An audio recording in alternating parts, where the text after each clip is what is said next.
This conference will now be recorded. Right.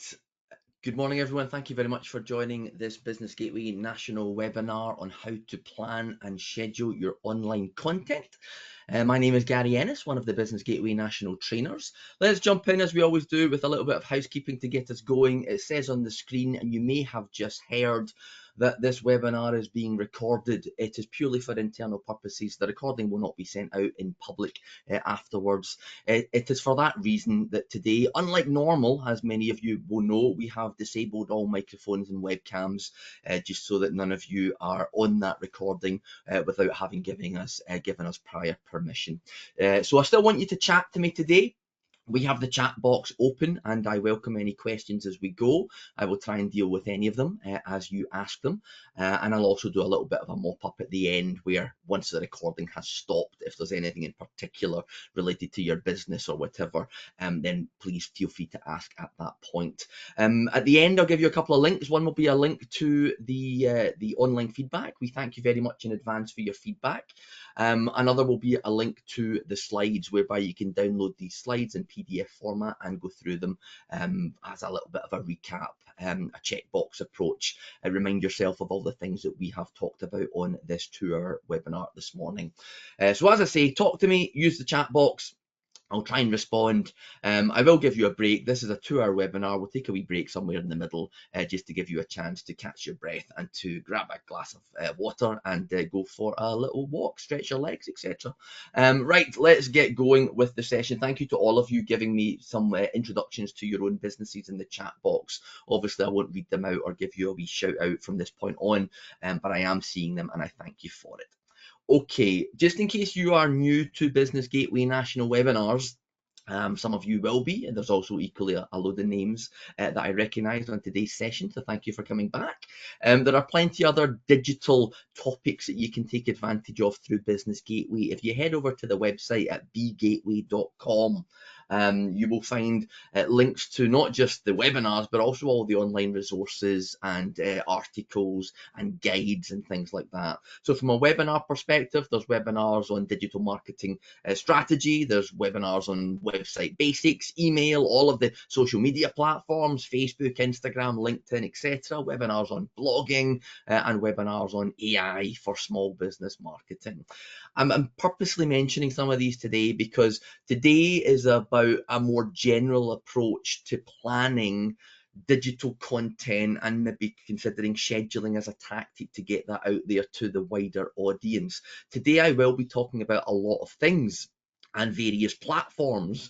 Sometimes I will not go into the detail of those platforms. So later on, of course, I'm going to mention things like Facebook and Instagram.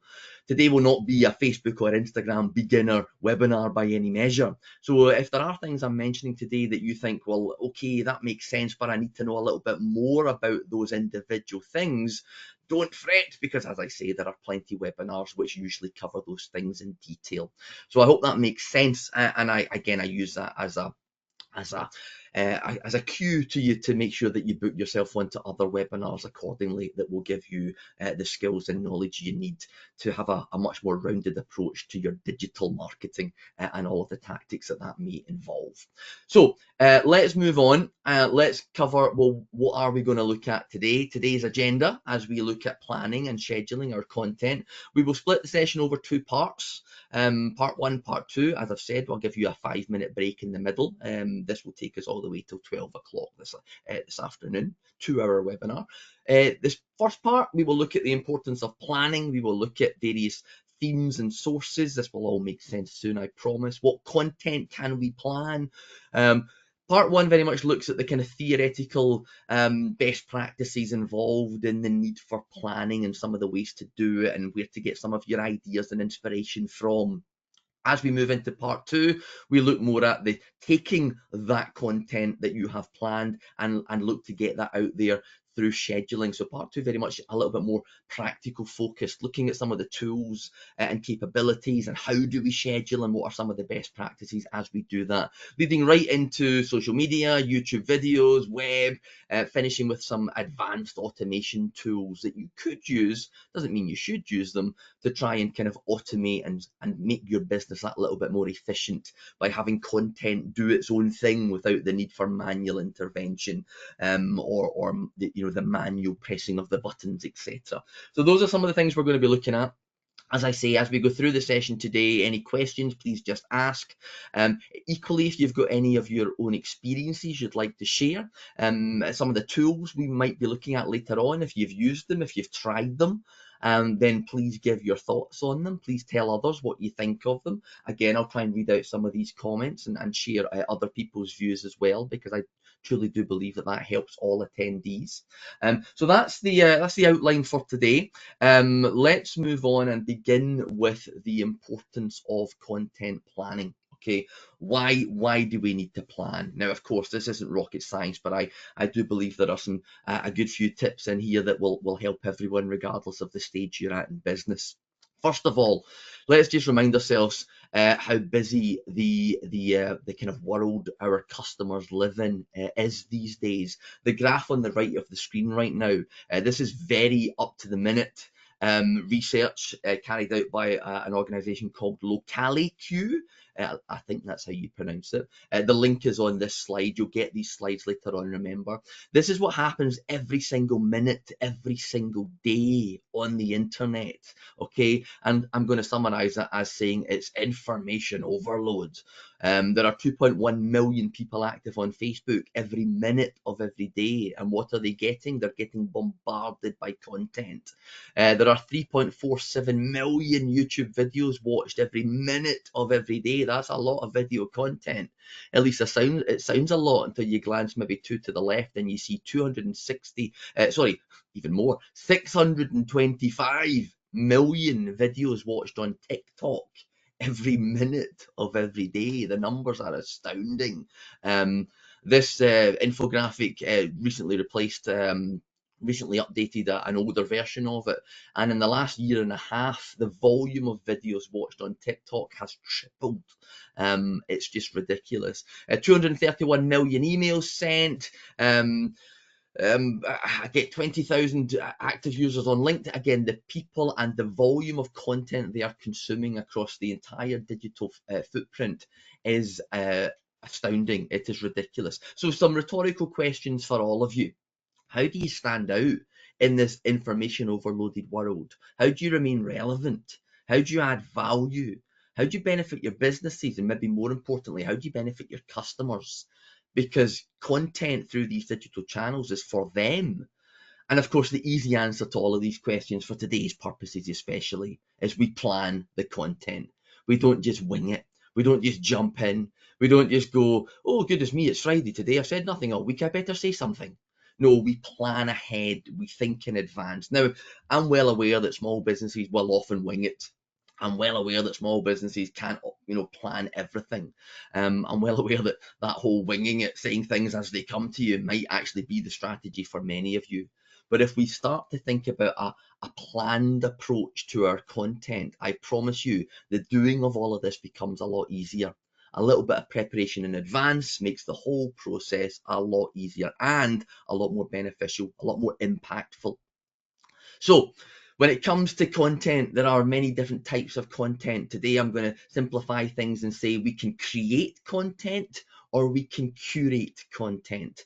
When I speak to a lot of businesses on a one-to-one basis and they say, oh, content's really hard, Gary, I don't know what to say, I'm really struggling with it, we don't really have the time. Usually what they are mainly talking about is only the content creation side of things, not the curation side of things. So by content creation, I mean that difficult, challenging, effort of creating your own content, writing your own blog posts, coming up with your own infographics, making your own videos. It's that whole unique content that's yours. It's your personality. It's your voice. It doesn't already exist on the internet. You've thought about it. You've researched it. You've made it. But of course, that does take time. That is harder to do. that, much more effort. We're all busy. It's hard to squeeze that into the existing busy workload. We can also, of course, curate content, and I'll simplify that concept by simply saying we find things and we share things that we think are valuable to our customers, our audience. Thinking about them, what might add value to their lives, doesn't need to come from me. I can just find it and I can just share it. Okay, so we're talking retweets on Twitter. I know I shouldn't call it Twitter anymore. It's now just called X. So reposts on X. We're talking sharing things that we found on LinkedIn or Facebook. Maybe it's a great video on YouTube that I found and I actually want to embed it into a blog post on my own website. This is other people's content that we have found going, that's good. My audience will like that they will appreciate that. I am curating it and I am sharing it across my own channels.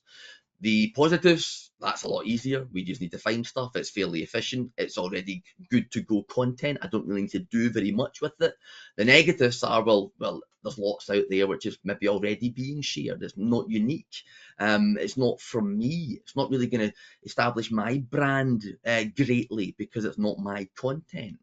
Now, very quickly, just to mention what I don't mean when I talk about curated content, and I always feel the need to stress this, especially because we're recording today. Um, I don't mean finding and pinching. Okay, I don't mean, oh great, somebody's written that, I'll copy and paste that and I'll sell that as my own. I don't mean, copyright theft. I mean curating and finding and sharing. You're sharing the source. So if you find something on one of the social media platforms and the share button is next to that, that's absolutely fine to do. You are sharing someone else's content. You're not lifting it. You're not copying it. You're not downloading their image and pretending that it's your content. That's not what I'm talking about today. Please don't do that. That's copyright theft. That can get you, and often does get, small businesses into lots of trouble. What I'm trying to get to, I suppose, is good content is a mixture of both created content and curated content. And that, in theory, should make your life a little bit easier. It doesn't always need to be from you. This desire, this demand, this pressure to constantly create things. That's hard. Do a bit of that, do a bit of finding other great stuff. That's a nice content mix for your audience. And that's what it's about. It's about value for your audience. Because today is about the planning of all this stuff, then let's talk about how do we plan both created and curated content. Let's start with the created stuff. Well, what content should you be creating? Have you thought about it in advance? Which topics are going to be good topics for you to create content around? Which platforms are maybe the best platforms? Facebook, LinkedIn, your website, Instagram, TikTok. Which platforms might suit that content best? Because again, we shouldn't, I'll talk about this later, we shouldn't just grab every piece of content and stick it on every platform. Lazy marketing, I would say. We often do it, don't get me wrong, but sometimes the right piece of content on the right platform, maybe at the right time, is going to deliver the best impact rather than just a bit of everything on everything. So that whole concept of which topics, I know the slides don't maybe talk about this, but I like to call them what are your content themes. So often when I'm doing one-to-one work with some of the businesses through Business Gateway, I sit them down and I say, right, let's talk about your content theme, your content pillars. Okay, let's call them pillars. Content pillars. Why? Because they can prop something up. They prop up your business. And when you're thinking about your content pillars, I want you to have at least 3 of them, because 3, think about it, it makes a tripod and that can hold something stable. If you have more, if you have 4, if you have more, that's great, because more simply props something up even more stronger. So what do I mean by pillars? I mean these themes that you can easily fall back to. I'll often call them the fallback pillars. So if I don't know what else to talk about today, if I'm struggling for content and I'm thinking I better say something, then I'll fall back to one of my pillars, the things I can easily create content around. So for me, and again, I want you to think about this from your own business perspective. For me, some of my pillars would be, the first one would be social media. Listen, it's what we do, it's what we know. Social media is the kind of topic that is our kind of speciality. So I can always talk about something to do with social media. It could be the changes to Facebook algorithm. It could be, the damages allegedly Elon Musk is doing to X. It could be a best practice or a tip about a great way to make a simple little video perfect for LinkedIn. I can always find something to share my experience, my expertise on the topic, on the pillar of social media. So for you, your first pillar might be the product, the service, the thing you do, the thing you know the most. What I'll urge you to think about when it comes to content is don't just always churn out promotional content. Don't just always say, hey, new workshop next week on Facebook. Don't just always be selling the product or promoting the service. Share your knowledge of it, share your passion for it, give some insight on it. Show the world that you know this stuff, which makes it a lot easier down the line to sell this stuff. Because again, you're coming across as a bit of a thought leader, a bit of a passionate advocate for the topic, for the industry, for whatever it is. That would be maybe the first pillar. The other pillar, which again, these aren't exactly my own company's pillars, but I'm just trying to give you some ideas here. Another pillar which I would say is a strong one for us is simply the pillar of small business. Our customers are mainly small businesses, startups, small businesses, growing businesses. If we think about any content which benefits small businesses, then we are helping our audience. And why wouldn't we want to do that to build rapport, relationship, to build trust? So, for example, a nice easy one might be, well, do you know what? The VAT returns are due in the next couple of days for most small businesses. How do I know that? Because mine is as well. I'm showing a bit of empathy, a bit of easy, simple content for me could be, guys, don't forget VAT returns are due this week. Are you struggling with yours as I am with mine?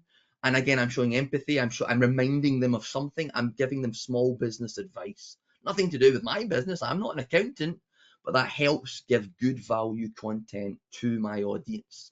Again, what are your pillars? My third pillar, another example, might be simply the culture pillar. I think every business should do a bit of this one. So this is your culture. This is content based around you, the business, the team, the people, the staff.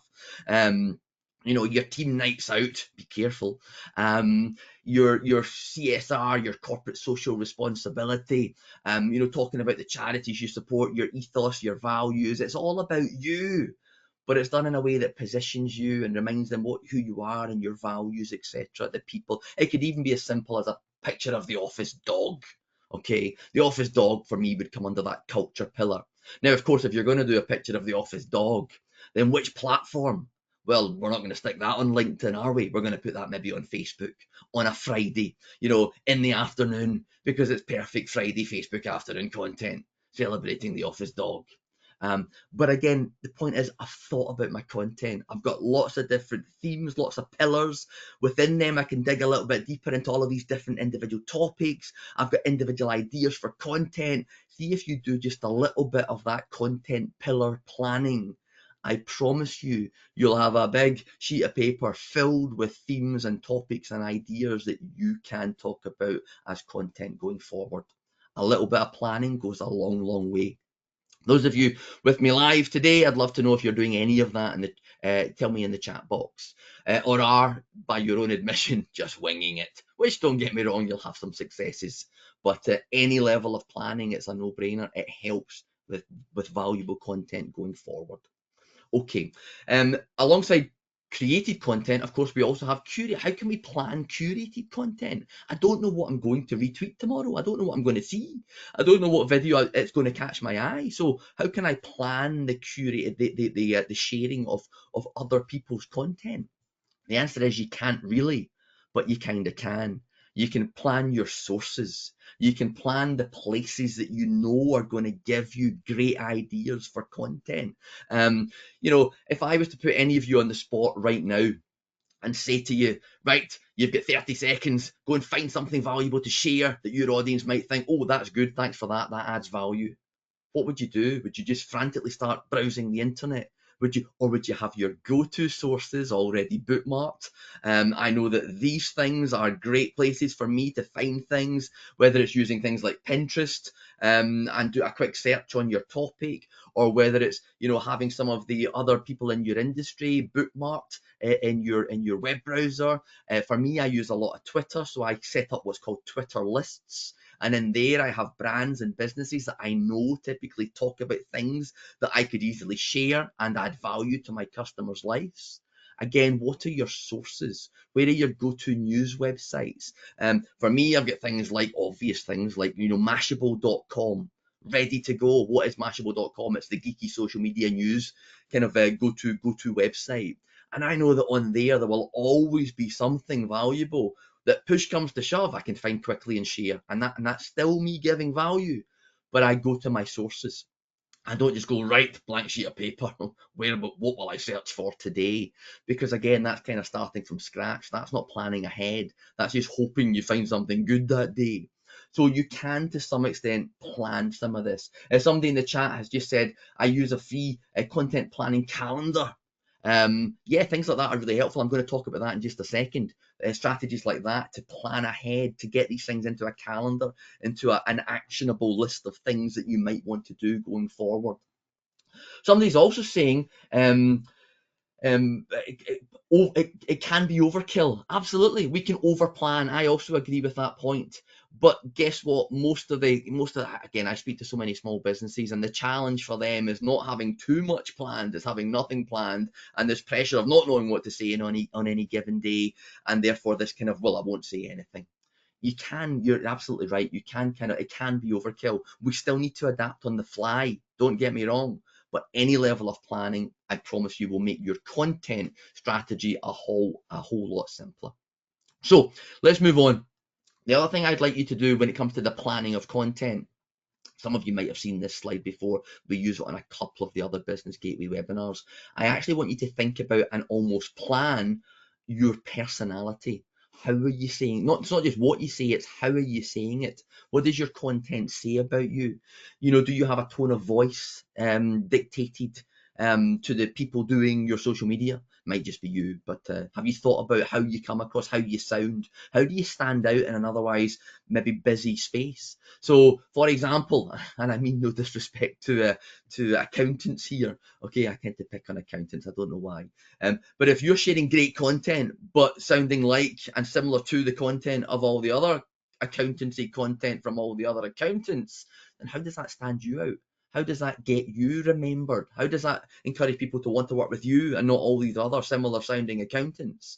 So I urge you to think about brand personality. There's no right or wrong way to do this. Are you fun and aspirational, or are you corporate and professional? Are you light-hearted and chatty, or are you fairly dry because your subject needs to be? Now, again, there's no right or wrong way, but I urge you to think about your tone of voice, your brand personality. Some of the examples we use are a little bit more on the extreme side of things. I'm not telling any of you to try and sound like Iron Brew. But what I will say is they have a unique voice. They have a unique style. You can spot Iron Brew content a mile away. It lends to the value of the content. It lends to generating more awareness about their brand and what they stand for. Hashtag ginger and proud. They are Scottish to the core. They get away with things that maybe others wouldn't. Sometimes they push it right to the limit. And if you know the name of the baby, if you know that advert, then you know what I'm talking about. Now, I'm not telling you to do it like that, but I am telling you, have you thought about how do you stand out? What's your angle? What's your hook? What's your personality? How do you stand out from others in the same sector? Because otherwise it's very difficult to carve out a kind of brand of your own. I would argue that Business Gateway do this very well. Okay, Business Gateway are in a sector which is all about business support and business development, and they are, I'll call them competitors. Of course, they're not competitors, but their competitors are Scottish Enterprise and various chambers of commerce and the Small Business Federation. And I would argue that Business Gateway have a really strong personality within that field. Others are maybe a little bit highbrow, a little bit prim and proper, a little bit professional. A lot of smaller businesses might actually feel a little bit intimidated by some of the ways that business support agencies talk to them. Whereas Business Gateway chat to you like you're their pal. They talk to you by name. They use emojis. They have a very friendly, casual, approachable tone of voice, which I think is perfect for the market which Business Gateway operate in. Again, you may not agree, but again, that's fine. Think about tone of voice. Think about style. The last example I always like to give, I know we've got somebody from the Shetlands with us today. Orkney Library is basically Shetlands Library's nemesis. I'm kidding. They love each other, really. Orkney Library, what a fun, engaging brand. Here's a public sector library who have a style and tone that I would say is unique. They never fail to make me laugh on any given day, but they never lose sight of talking about books. What are the objectives? To raise awareness of reading and literature and the importance of a local library. But the way they do it is in a style and personality which works. It makes them memorable. They are known for that style.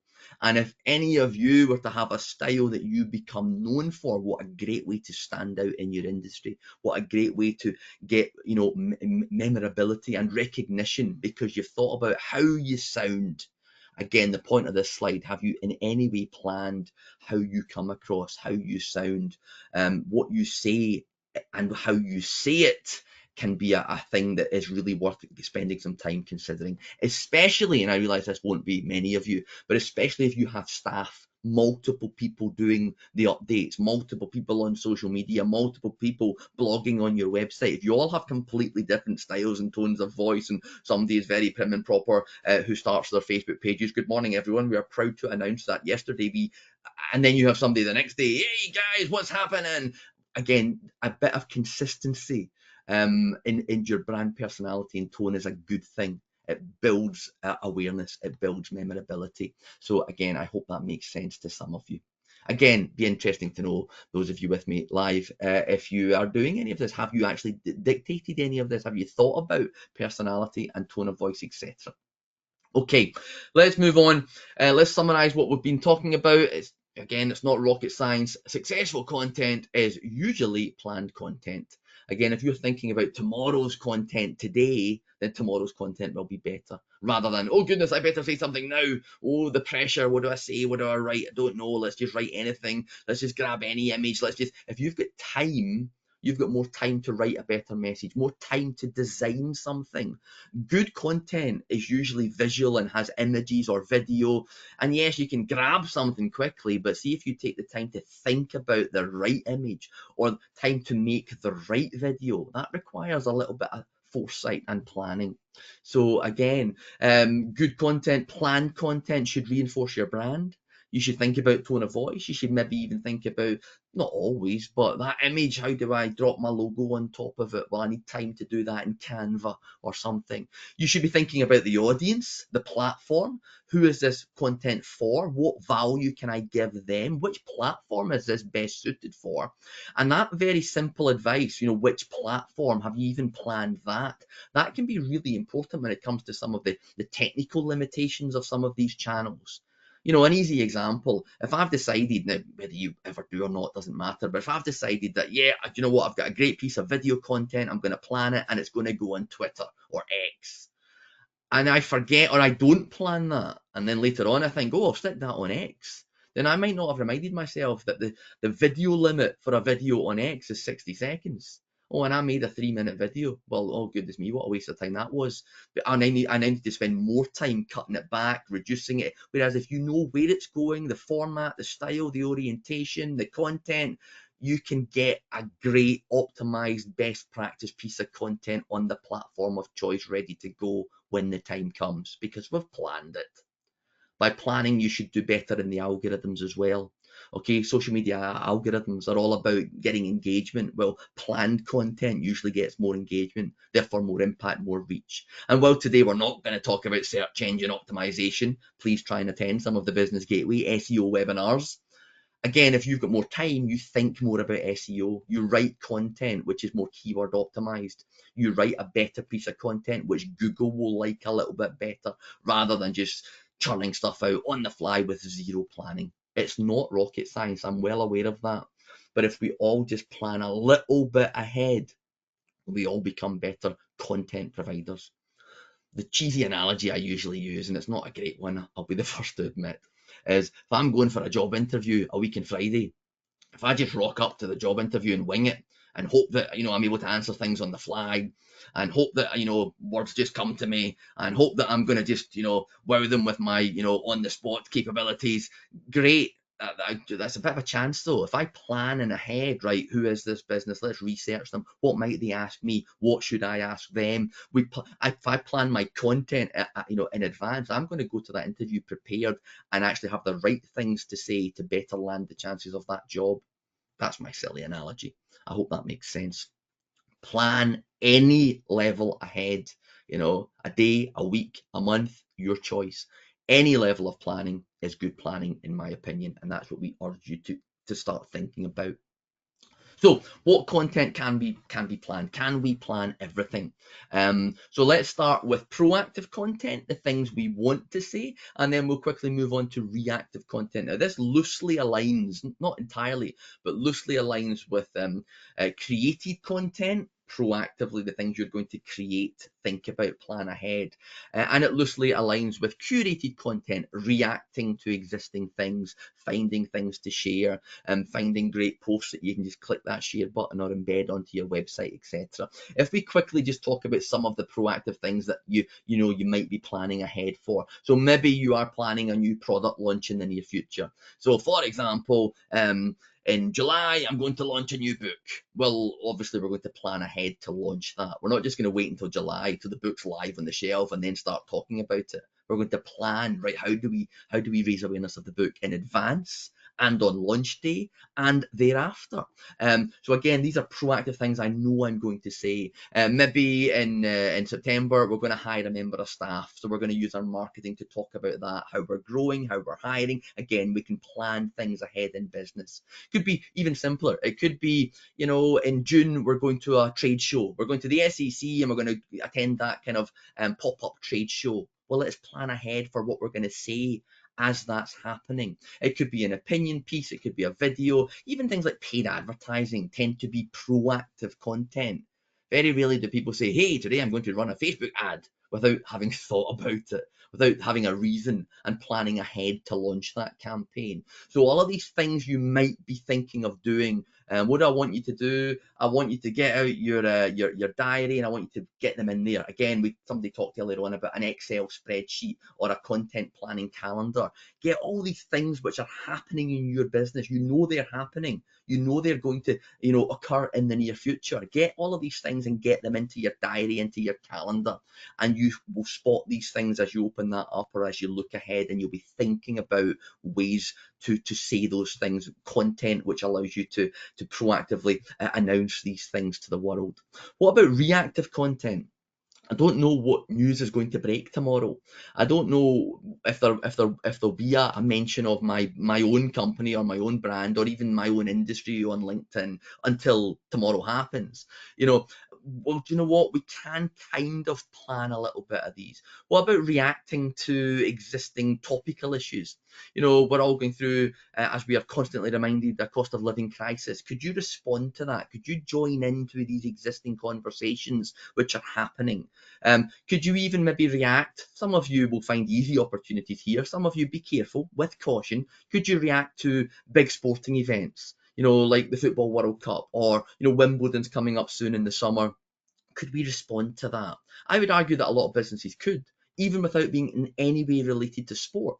So, silly example. It will never happen. Sorry, Andy. If Andy Murray gets to the final of Wimbledon, why wouldn't every Scottish business want to say something about that? The rest of the world, the rest of Scotland is talking about that. Why wouldn't you join in these existing conversations?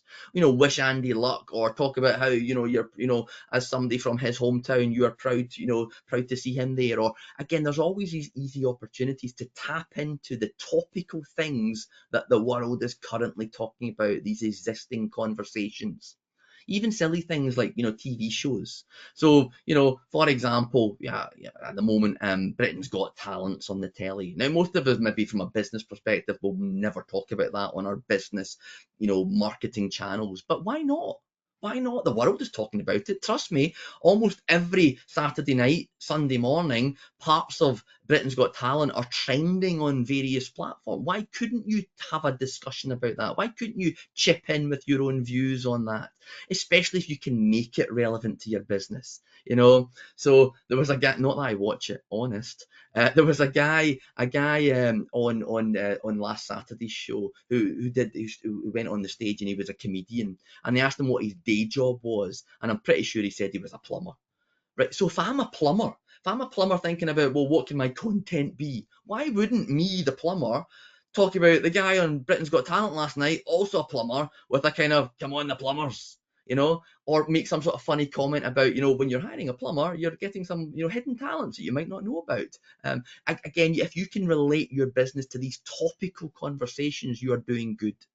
And it could be just all of the silly kind of hashtag awareness days. Every day of the week it seems there's a hashtag take your dog to work day, or a hashtag read a book day, or a hashtag, there's always something. And there's loads of great resources to find these things. Again, the slides mention a couple of resources such as the awarenessdays.com website that will tell you all of these silly, today is hashtag, take your dog to work day.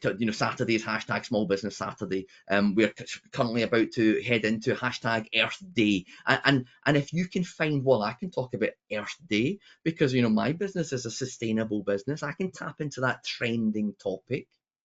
My usual way of describing what I mean by responding to existing conversations, and again, I know it's a bit cheesy, okay? If you go to a party and you maybe arrive 5 minutes late and everybody's already there chatting, and if you go to a party and you immediately just start handing out business. Hi, I'm Gary from NS Design, here's my business card, if I can help, give me a shout. Hi there, I'm Gary from NS Design, we do social media training, if you need me, just give. If you just start spamming people at the party, maybe some of them will call you back in the future for the business side, but most of them will go, who's this guy? Get out the party, stop spamming us. Social media is a bit like that.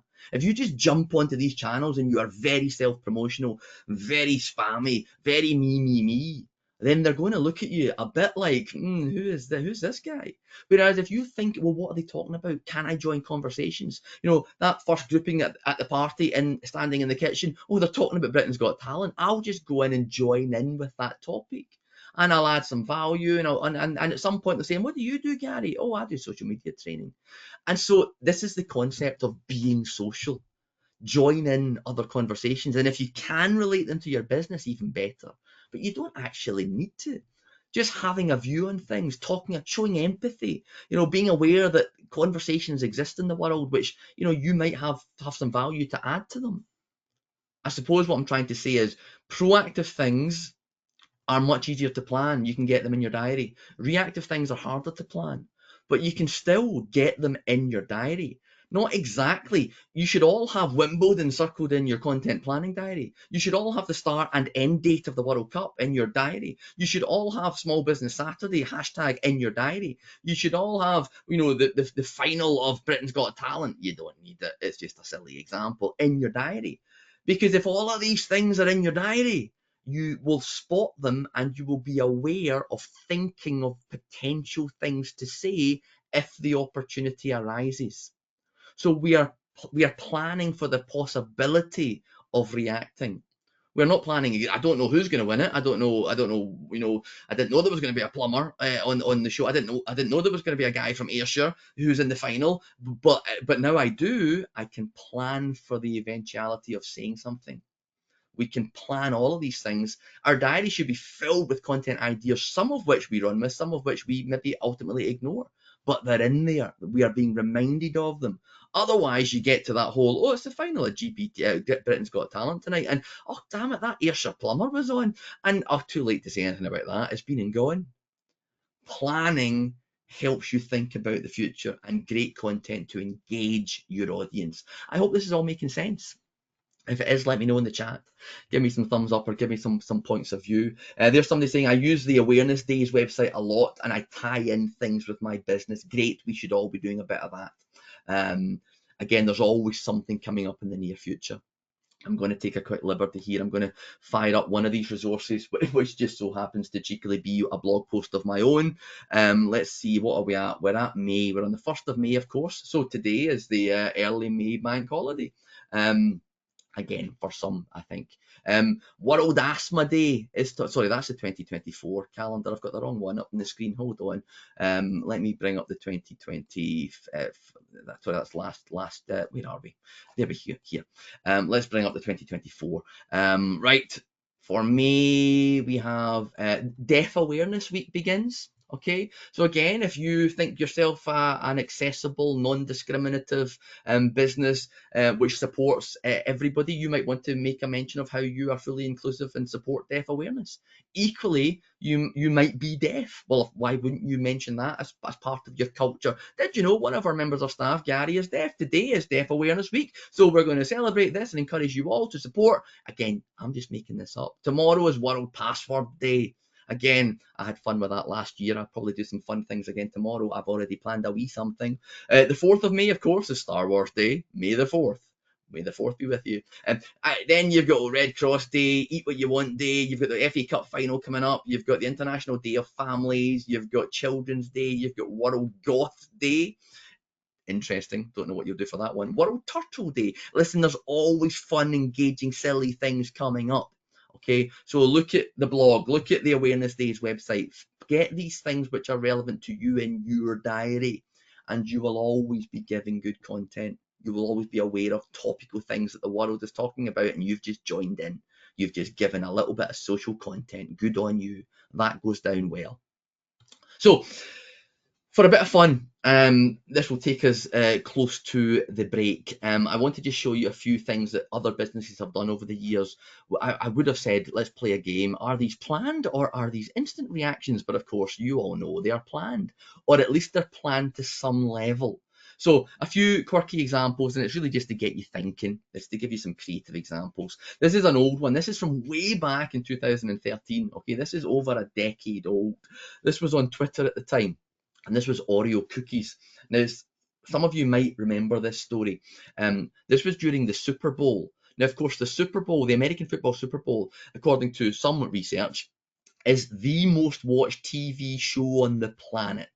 Certainly in Northern America, but arguably across the globe. That alone is a reason to have it in your diary. The Super Bowl's on this Sunday. You've missed it, I'm afraid. It was back in February. Because guess what? An awful lot of people are talking about the Super Bowl all in one time, in one place, on the internet. You could join in. Anyway, Oreo cookies were watching the Super Bowl back in 2013.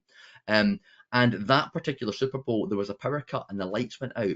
Just after the halftime had reconvened, just after the second half had started, the power went out. They were in darkness for over 20 minutes. The game was delayed by 20 minutes. Within 4 minutes of it happening, Oreo Cookies put out this tweet: power out, no problem. You can still dunk in the dark. And that little bit of brand awareness, that smile that was put on millions of people's faces, Oreo Cookies showing an empathy and an awareness and a real time. Now, they didn't plan it, they couldn't plan it, nobody knew the power was going to go, but they planned for the opportunity of look for potential things to say during the Super Bowl for maximum exposure. And they did that in seconds, and literally took them 4 minutes. A lot of industry experts can prove that that one tweet got them more exposure, more brand awareness than the brands who had spent $10 million on a Super Bowl advert. Okay, it's simply about spotting opportunity and planning ahead for that to happen. Now, Oreo Cookies, of course, they're a big organization. They have a marketing team. Most of us are small one-person businesses. Can we do that? Maybe not quite to that same extent, but we can still do it. Here's another example from Specsavers. Specsavers, again, are very good at this instant reactions on social. They have a bit of a strategy on this. They are known for this. This was another sporting example. This was during the Euro 2000s, where Gary Lineker had just watched an England game and said on social media that it was the game of the tournament. And the rest of the world were going, really, Gary? It was really dull. It was one of the worst boring games ever. What game were you watching?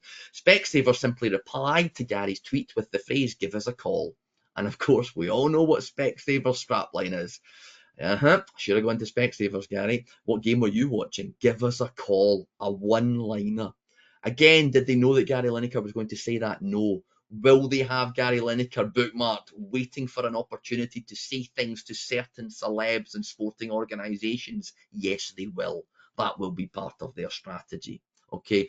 I like to point out that the Specsavers reply got more retweets than Gary Lineker's original post. Okay. Clever reactive marketing. Then you've got one of mine. It's not the best one by any measure.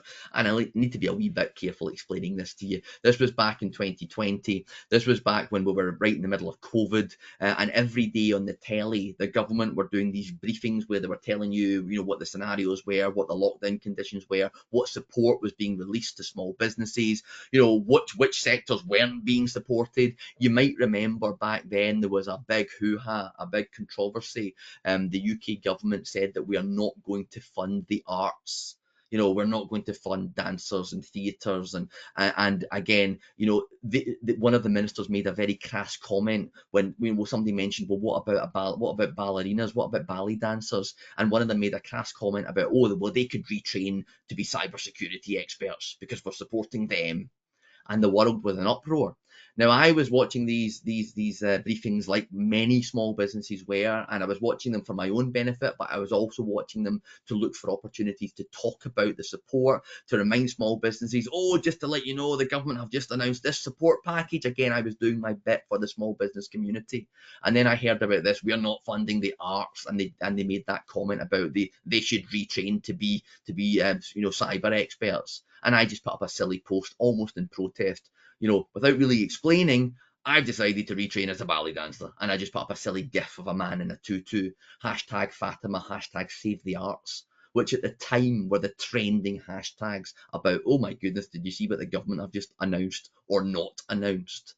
And again, it wasn't hugely successful, but it got me 96 likes, 26 retweets. That was more than I was getting for most things at the time, more than I get for most things right now on Twitter.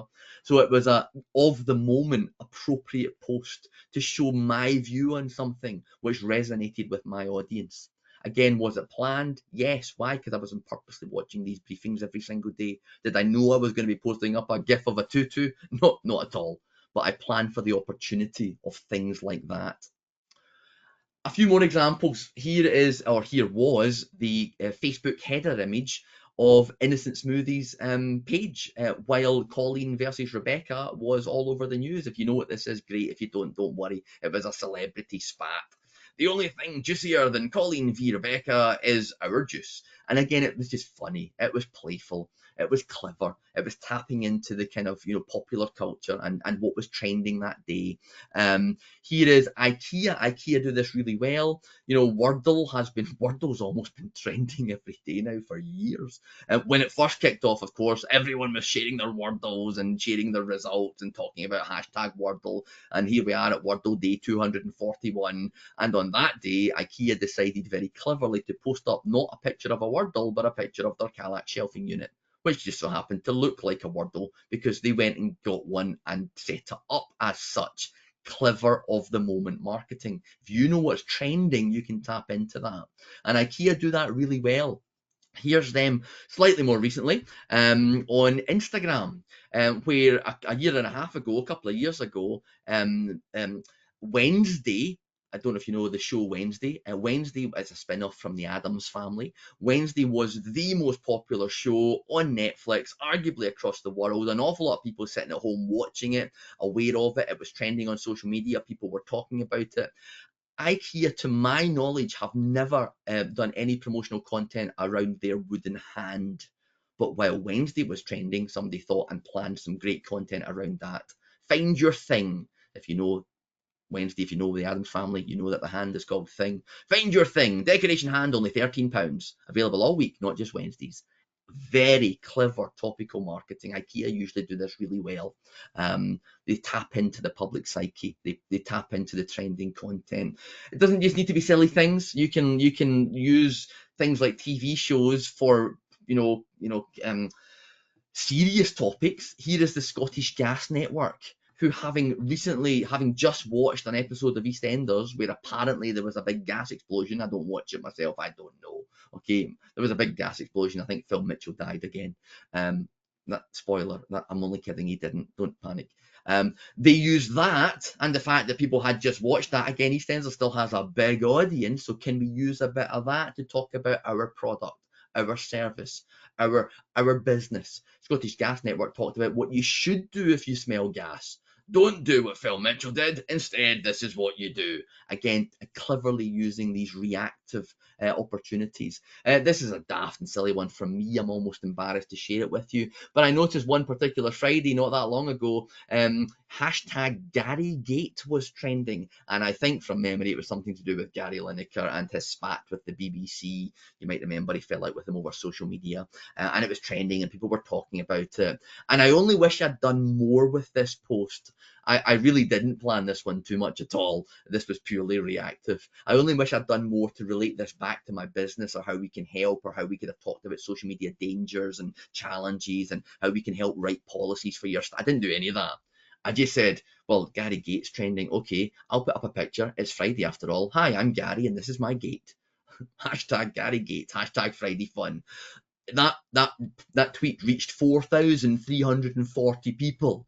That was just that day. It probably reached a lot more in the days and weeks ahead. Again, it was silly, it was nonsense, it got visibility, but it actually didn't do much from a business perspective. And that's the part I regret. I should have planned it a little bit more. Yes, often called hijacking the hashtag. Or now again, be careful with that approach. I knew I'd get away with it. People seeing it would have known it was just for fun.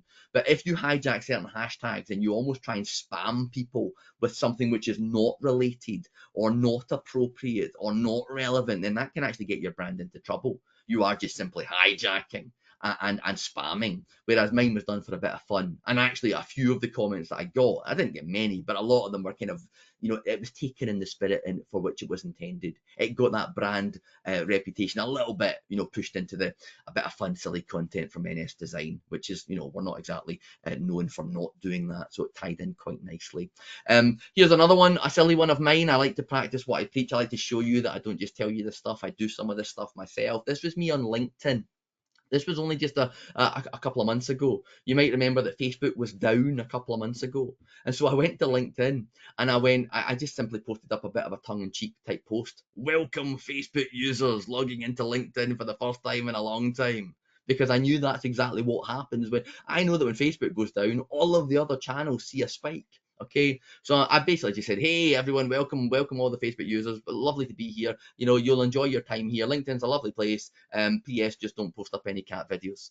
Okay, again, I was playing with it, kind of reminding people what I do, social media awareness, training of content, loosely, subtly, hashtag Facebook down. Again, it got a large reach, it got a lot of comments, it got a lot of laughs. Again, it was of the moment, quite playful, clever, reacting to content. Again, be cautious with it, absolutely. Here is, I'll share this with you. Here is the image which I shared on Twitter. I just posted onto Twitter, Mark Zuckerberg right now, as Facebook was down. And that was just a piece of silly, playful content that I made through AI. If you don't know how to create content on AI, please try and attend the Business Gateway webinar on using artificial intelligence for your business. Because again, we can help create content through AI. Again, with caution. Did I risk the wrath of Mark Zuckerberg? Probably not. Again, it's just a fun cartoony image of him. He sees a lot worse. It wasn't offensive in any real way, but it was quite comical and of the time. And again, I got a lot of comments, a lot of feedback. It was just a nice way to get my brand out there that day. So how do we do all of this? We do this through effectively what is called social listening. Okay, it's about being aware as to what the world is talking about, what's happening in the world, what are the trending terms, what are the hashtags, etc. So again, there are some links on this particular slide that you can click through to later on. I'm just going to demonstrate a couple of these very quickly. While I won't lie, Twitter, X, is maybe not the best platform these days compared to what it used to be. I still love Twitter for an understanding of what's topical. So regularly on a daily basis, I'll go to Twitter, I'll click into Explore, I'll click into Trending, and I'll see what's trending. Obviously, hashtag May Day, because it's the 1st of May. Also, International Workers' Day. Red Bull is trending for some reason. Again, if that was intriguing to me, I might go and try and work out why. Vanessa Feltz, UCLA, Gareth Southgate, Daniel Radcliffe. If I could spot something, well, maybe I'll go into the news section and I'll read some of the news things. I'll go to the sports, I'll read about the sport, entertainment. You might find something that you go, oh, that's right, that's happening today, or why is that trending today? This is exactly how I found, the Gary Gate example. a quick look at Twitter in the morning. Why is Gary Gate trending? Quickly work it out, do something, planning for that reaction by regularly visiting these types of sources. So Twitter is a good way of doing that. There is also a nice one that we show on many of the SEO webinars, which is called Google Trends. Google Trends is basically a tool to work out what is being searched for right now, what is being looked for. And of course, knowing that, you tend to identify the things, the news, the topics that are important to people right now. So if I click into trending now on Google Trends, and I go to real-time trends, and yes, of course, there'll be silly things that are no use to anybody at times. Things like celebrity and football. And now some of you might be in the world of celebrity or football, so these might be perfect. Maybe I'd go straight to the business category and see what's trending right now in business. And maybe I can talk about the rise of Bitcoin, which is happening over the last few days. Maybe I can talk about what else is in here? Something to do with renewable energy, or more chat about crypto. Again, maybe there's not any great examples to demonstrate today, but often there is things about breaking on Facebook, or new news about Twitter, and I'm going, oh, I'm glad I found that. Content that I can maybe just share, content that people are searching for, finding, share. Again, I can tap into some of this. I could maybe change business to the tech sector, and I could go and find information about one of the new dating apps, which is about to take over Tinder, supposedly. Wouldn't know. Happily married. I could go, there's a trending piece of content about artificial intelligence. Well, we do a lot of chat and support and consultancy around AI right now. I definitely want to go and check that article. Why is that trending? Why are people finding that? And again, this is me just tapping into this concept of social listening. What's out there? What's being talked about? What might I want to share? Can I help my audience? I'm plugged into my industry. I'm plugged into my sector. There are things like Answer the Public. You can look at that one later. A great tool for working out what the questions people have about products, services, things that might generate ideas for content from you. There are things like Google Alerts, where you be alerted by Google on email when Google find any content on particular themes or topics, which again is just a great way of you being on the pulse, knowing what is being talked about, knowing what others are engaging with, knowing what is trending. If you're doing any level of social listening, you're usually a lot better at reacting than simply randomly finding things, off the cuff just because you stumbled across it. This is all about planning to find good things. So before we take a break, let's just do a little bit more, another few minutes. Why do we schedule content? So we've done all the planning, we've found loads of great things. We've got a content calendar or a content diary bursting with ideas. We've planned all these things, we've got them all written up. Why should we think about scheduling it? Why don't we just do it all in real time? Well, again, it's not rocket science, because otherwise it could be a full-time job. I'm well aware, on these sessions, I always like to say this, I'm well aware that I'm actually quite lucky. My job very much involves me sitting mainly, not always, but mainly sitting at my computer with my social media open, doing the digital updates, doing the digital marketing. Most of you, and again, there will be exceptions, most of you, social media is not your job. Social media and the website and digital marketing and blogging and all of these things, these are to promote and market and talk about what the actual job is, or what the product is, or the service is. So I'm well aware that I'm quite lucky. I'm the first to admit, I don't do a huge amount of scheduling myself, because I don't need to. I'm here, I'm live, I'm sitting at my computer almost 24/7. My wife would back me up on that. I use it at the right time. I use it when I know I'm going to have a really busy week ahead. I use scheduling when I know I'm taking 2 weeks off to go on holiday. I use scheduling to fill a lot of gaps, but otherwise I'm quite lucky. I am doing a lot live. Whereas you might be the complete opposite. You just don't have any time. The obvious reason that I hear from small businesses when I go and audit them and I say, you've not been very active lately. Why haven't you posted anything, for 3.5 months? Gary, I don't have the time. I'm so busy. I'm too busy with other things. So this whole content planning, promotion, marketing, saying things on digital, it could almost be a full-time job. But of course, you can't resource that. You maybe don't have somebody to do this on a full-time job. So you need to look at ways to make yourself more efficient. And that's what scheduling can do. It can begin to help It's not the answer. It won't solve everything, but it can begin to help. So some of the benefits, the obvious one, of course, is time management.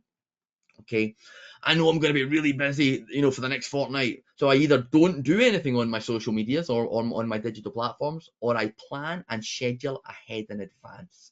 So today I'll carve out a couple of hours and I'll plan the entire 2 weeks content. Again, I'm managing my time better. I'm not being a slave to the technology. I'm now making the technology work for me. Other benefits of scheduling should be increased reach, because if we schedule, one of your strategies should be scheduling for the right time. Okay, again, I talk about this on all the individual different social media webinars. There's a right time to post on Facebook. There's a best time for LinkedIn. There's an optimized time for Instagram. If you can't post at those times live, then schedule for those right times, and that, based on the algorithms and how these things work, should increase your reach. You'll have more of an impactful post by thinking about the timing, and scheduling can very much tie into that.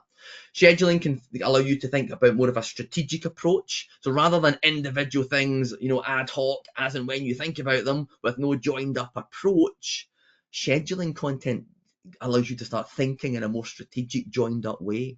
So you don't need to do it like this, but you maybe start to think about, when you're looking at your diary, you're thinking about scheduling, you'll start to think, well, next week, let's schedule something about that particular theme or topic. As we move into the following week, something slightly different, but you're doing it with a strategic approach, not just random things which might hit the mark if we're lucky. Scheduling allows a level of consistency. One of the things that the social media algorithms hate is sporadic use. So this week you've been really busy on Facebook, and then you go silent for the next 3 weeks. The algorithms hate that. They like a bit of consistency, a bit of regular posting.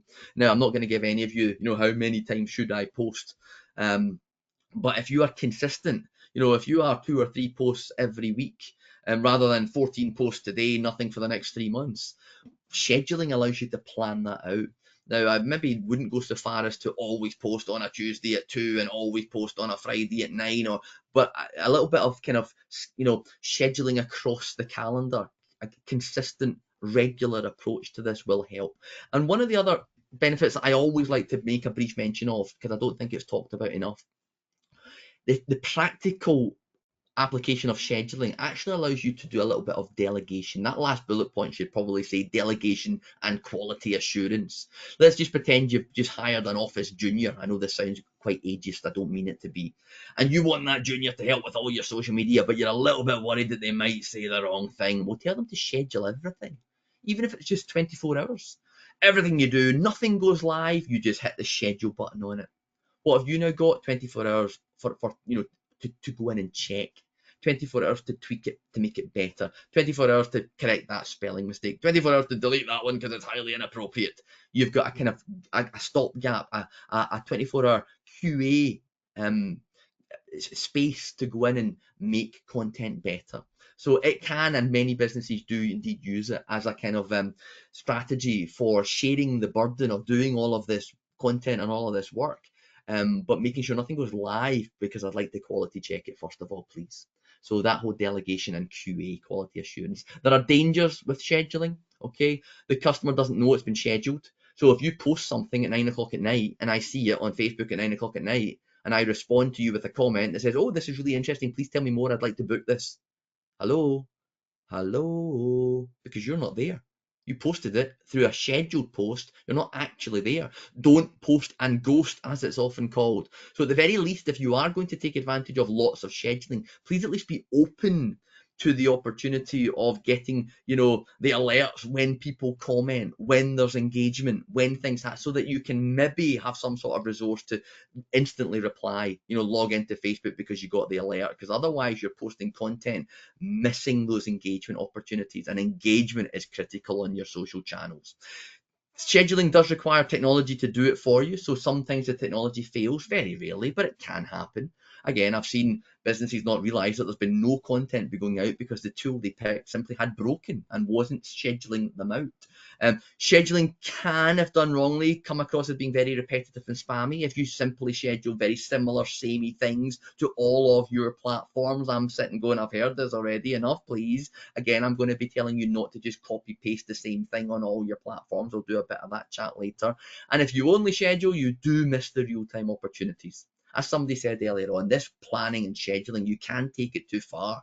If you're hoping to just automate content and never real time engage, then you're going to miss lots of clever opportunities and chances to engage with your audience. Maybe the biggest danger of scheduling is something which at the time was fine, but when it went live is completely irrelevant or inappropriate. So the last example I'll give, and then we'll go for this break, which I keep promising you. Um, here's an apology from, and this was an email. This was an email piece of content that was scheduled, and this is a company called Weber Grills. Every Friday they send out a recipe for something you can grill on your barbecue that weekend, and they schedule these things well in advance. And this is them apologizing for the last email, which completely, sparked a little bit of controversy. We're really sorry for our last email. We didn't mean it. It was scheduled. We didn't know. We sent you out a recipe for grilled meatloaf. And yes, of course, you've probably realised by now, Meatloaf that morning, the singer, the rock star, had died. And some people thought they were, having a go. Some people thought they were being cheeky. Some people thought they were trying to be funny. Grilled meatloaf on the day that Meatloaf died. Again, I laugh. I shouldn't laugh. I like to think that Meatloaf himself would have laughed. He was that kind of guy, I think. But again, this could have, had this been something, more topical. If you've joked about something and then actually that day it's, that's highly inappropriate. Be careful with scheduling. I've seen examples of local authorities scheduling things that they've later really wished they hadn't, because and again, I'm going to paraphrase this. It was a post about, hey everyone, blah blah blah, funny, positive, upbeat. And that morning there'd been a death in the town, a high profile, recognised. And again, here's the local authority being all fun and silly on the back of that. Again, if you schedule, please don't set and forget. Okay, know what's been scheduled, know how to cancel things, know how to pause the scheduled content, know how to go in and edit them if you need to, know how to hit the panic button. Nothing goes out based on what's happened today. It could be something topical, it could be something in your town, it could be something related to your business. Scheduling is great, but it does carry some danger, so just be careful. Okay, let's take the break. The time right now is 11:05. I'm going to ask that you all take a 5-minute break and be back for 11:10. Okay, I will see you then. Take a little break.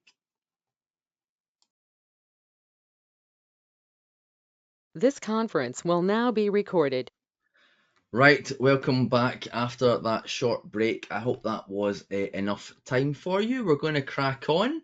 We're going to move into a slightly more practical train of thought with how do we do this, what tools are out there, how can we actually take advantage of the scheduling from a practical perspective.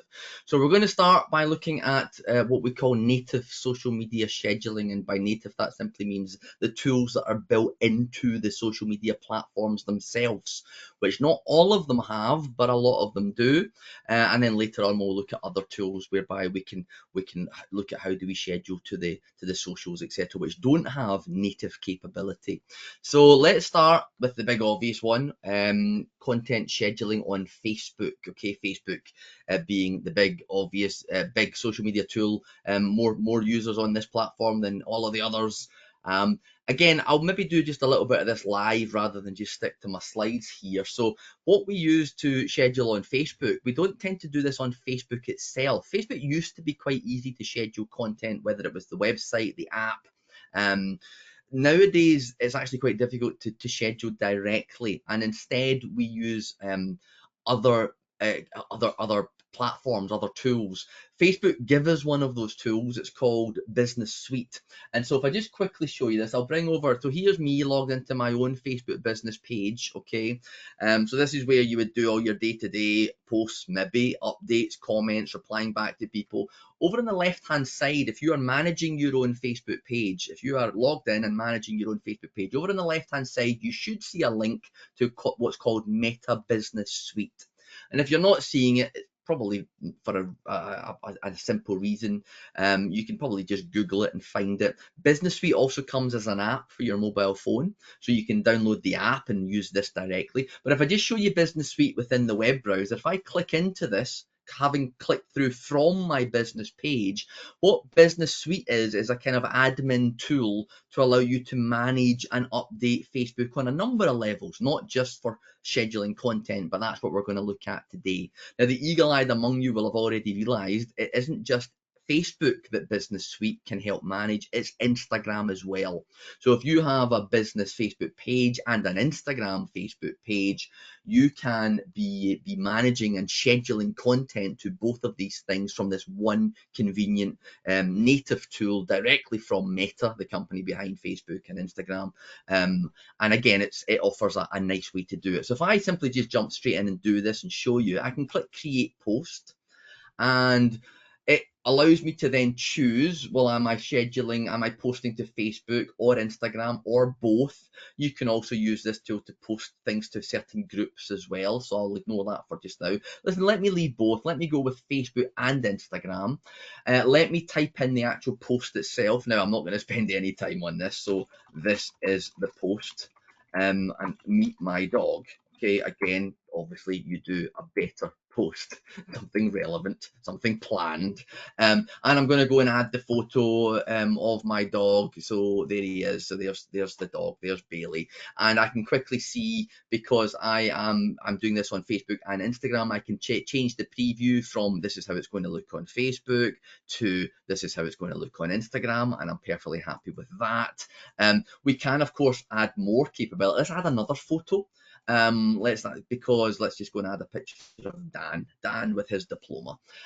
So this is how it's going to look on Facebook, and this is how it's going to look on Instagram. It's going to be a carousel whereby you can slide between the pictures. Now, actually, notice that what Meta is warning me on, Business Suite is warning me, it's saying that my images are different ratios, different sizes, and that's a problem, especially when it comes to the carousel. So even just from here, and I'm not going to demonstrate all of the functionality by any measure, but even just from here, I can go in and edit these photos, and I'll just conveniently make them square, just to make my life nice and simple and easy. There we go. We've changed the image of Dan. It's now a nice square image, and it will go and change that image and upload it again. I'm going to go and edit the image of the dog, and I'm just going to go and make him a nice square image. And the error should now disappear. We now have two properly same orientation, same sized images, which now much better suit both the Facebook post and indeed the Instagram carousel. Nice slide between the two of them. What I can then do, and this is what I urge all of you to do, is don't just post exactly the same thing to multiple platforms. That, in my opinion, is bad marketing. It's lazy marketing. And I don't mean to cause too much offense when I say that. I know plenty of us do it. I do it myself occasionally, of course I do. But we want to tailor the post to meet the platform. So let me now click into Customize Post, which you will suddenly see I now have two tabs. I have my Facebook content where it's copied over the words that I'd already written. This is my post, Meet the Dog. You can find his website at, this is fake by the way, he doesn't have a website, play along, http colon dog Bailey website. Okay, don't actually visit these, but you never know where you'll end up. Who knows? So why am I doing this as an example? On Facebook, you can have clickable links in your post content. On Instagram, you can't. So why would you do the same post on both? So now let's go to Instagram, and it says this is my post, Meet the Dog. It copied it over from earlier, and I might do link in bio. And you should all know what that means. And if you don't, please attend the Instagram webinar where we talk about you can't have clickable links. You'll need to use the link in the bio.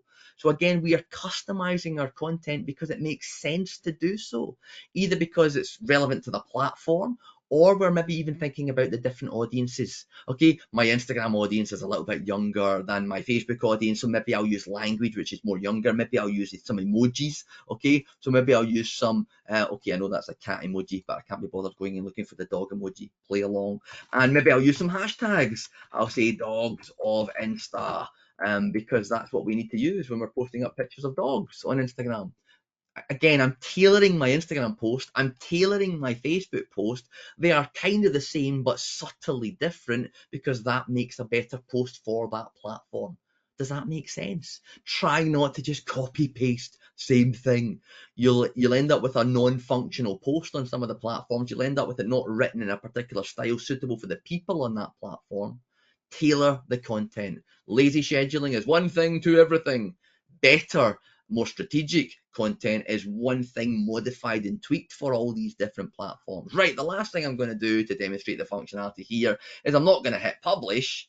Instead, I'm going to hit set date and time. I'm going to schedule this, and I'm going to schedule the yeah. Caroline's right. Listen, Caroline, I'm not going to, as I say, we do talk about exactly that on the the Facebook webinar. Caroline has just said, but I've been told not to put clickable links on Facebook. Yeah, you're right. Best practice is not to have clickable links. You still can, and they still work, but the algorithm doesn't really like them, which again, I realise I didn't mention there. I do mention that on the Facebook webinar. I'm just trying to explain there are different functionalities, different features. Some clickable links do work on Facebook. They don't work on Instagram. Doesn't mean you should do one on Facebook, but you can.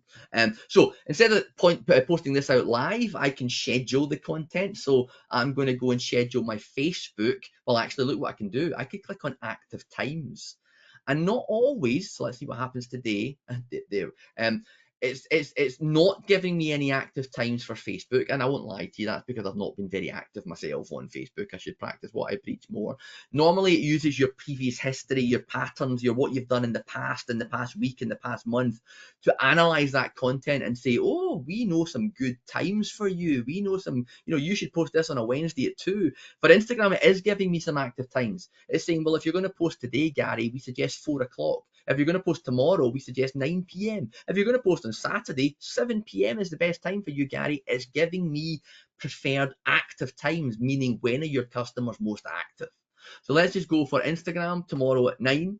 And let's manually just do Facebook. Let's do Facebook on Friday. And I know that Facebook on a Friday, maybe around about 6:45 p.m. is a good time for me. I've done my research, and I'm going to save, and I'm going to click on schedule. There we go. I have done. I've posted those 2 posts. Now I haven't. I've scheduled them, and it says, "Well done. Why don't you schedule some more? Maybe later. Thanks all the same." And what does it do? It should. It sometimes is a wee bit buggy. It should take me straight to my planner.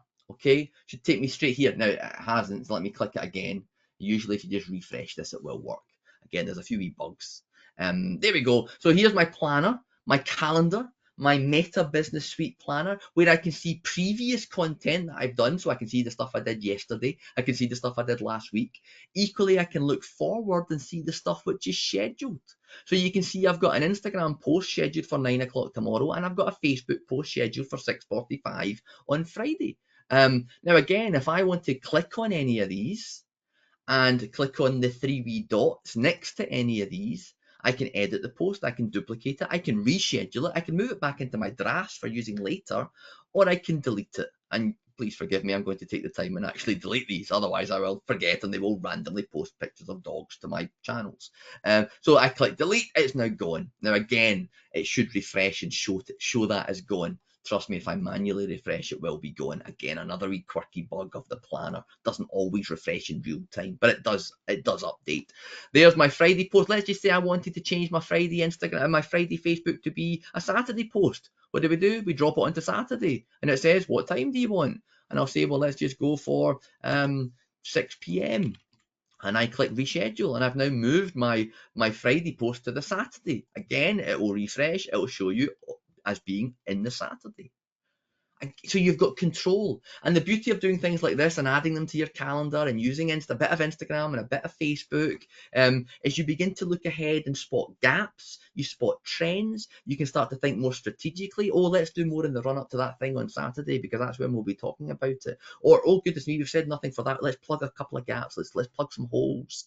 If I click on this one, again, lastly, I can click on edit post and you can simply go back and edit it. Okay, back into the editing. Okay, let's just click back from that and discard any changes. I'm going to click on it. I'm going to click on the 3 wee dots, and I'm going to. Do you know what? I won't delete it. I'll move it to my drafts. Okay, there we go. It's now moved to drafts, which means it's out of the calendar. It's not scheduled for the future, but you've still got it easily in your drafts. Should you ever want to load up your drafts and quickly edit and manage and tweak and change, and again, all of that's nice and simple. And your drafts are easily found from within Business Suite as well. So that is Meta Business Suite very, very quickly. Okay, you can schedule up to 2 months in advance. You can schedule your Facebook content. But again, as we've seen, you can also schedule your Instagram content. It's the exact same process. You can schedule posts, stories, reels. But I will warn you, when it comes to scheduling things like reels and Instagram stories, if you are familiar with creating these things on Instagram directly, you will be a little bit disappointed with some of the kind of capabilities and the store and the stickers and the engaging functionality. If you know what I'm talking about, great. If you don't worry. The Meta Business Suite is not the same fully featured content creation tool that the apps have directly within them. So if you love doing clever, fancy reels, maybe you'll be a little bit disappointed by your capability to create these directly on Business Suite. It's more of a basic reel, a basic story. But for a lot of the basic stuff, it's perfect. And again, a little bit of playful trial and error. You will work out where they're good, where they're strong, where you still might want to go and do it directly on Instagram itself, etc. So there's somebody in the chat saying Meta Business Suite has been so valuable. Listen, I really like Business Suite. I'm well aware not every business does. I'm well aware that for some businesses it's kind of overkill, and you would much just rather do it live on Facebook, live on Instagram. You prefer the app, etc. But for a little bit of scheduling on these very popular two channels, definitely check out Business Suite if you haven't already. Okay. Um, Somebody's asking, does the person who created the page and admins have the same access in Business Suite? Yes, they can. You can basically there is some configurability in there about permissions and things like that, which I won't go into in detail today. The default is if they've got access to the page, etc., then they've got access to Business Suite. But again, you can do some clever things with more detailed settings in terms of what word am I looking for here? Access and permissions, etc. So have a little look at it. It's all there. Okay, let's move on. Now, I'm well aware this is the point where I realise I begin to sound a bit like a broken record, okay? Because a lot of my chat is now, in the slides ahead, is now going to be, and on Twitter you can schedule, and on this you can schedule. But again, bear with me. Native scheduling also on Twitter. You can do this via the desktop web version. At last checking, it wasn't available, quite weirdly, via the app. Don't really know why. I'm sure they'll bring it at some point. Of course, Twitter is now called X, remember? So if you are firing up X, or Twitter if you want to call it that, and you click on new post or new tweet, to use the old lingo, we can write our message, and instead of hitting the tweet button, or what's now called the post button, we instead can click on the little calendar icon. And when you click that little calendar icon within Twitter, within X, again, it's dead simple. It gives you a pop-up, and you choose a date, you choose a time, you click confirm, and you have scheduled content on X, on Twitter. If you're not using, if you are or if you the one little bugbear of mine doing it directly on the web-based version is finding the scheduled posts is actually a wee bit clunky. They are there; they're actually quite easy, but in my mind, it's a wee bit clunky. If I personally, if I am a Twitter user, I'd maybe be suggesting you look into what is called X Pro, or what used to be called TweetDeck. TweetDeck, unfortunately, is only for paid Twitter users. So if you're paying the starts at I think £2 a month and goes up. If you're any sort of paid level of Twitter user, you can gain access to a different interface to do Twitter. It's called X Pro, or used to be called TweetDeck.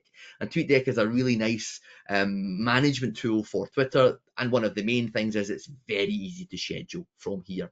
And you can see all your scheduled messages, and you simply have a column of them all, very visible, very clear. You can edit them, you can modify them, you can reschedule them. So if you are into your Twitter, into your X, I'm well aware not all of you will be, then again, maybe consider TweetDeck or X Pro for doing your scheduling. But again, there is native capability built in.